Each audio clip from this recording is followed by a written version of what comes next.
Thank you, Sarah.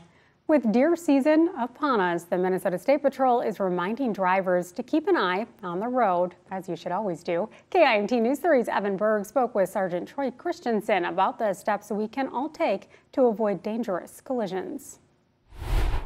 With deer wandering out onto the roads once again this year, I spoke with Troy Christensen of the Minnesota State Patrol about how best to avoid them. Well, one thing is just reduce your speed during those hours where deer are moving. It'll just give you more time to brake, and also make sure you're watching the ditches for eyes or movement. And if you see one deer, more than likely you'll see another one come out of the same area. So just make sure you're focused on the ditches as well as the roadway, and eliminate distractions. Christensen also says that in cases where hitting a deer may be unavoidable, it is better to hit a deer than to swerve into oncoming traffic. It's important that people stay in their vehicle, because what we're starting to see are pedestrians being struck outside the vehicles. So when people hit a deer or debris in the roadway, what they'll do is get out, and that's when they're being struck by other cars.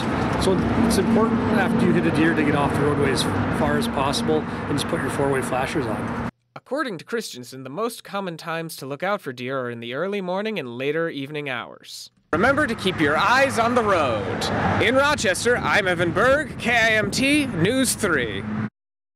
State Patrol says if you do hit a deer, the best thing you can do is pull over, stay in your vehicle, and call 911.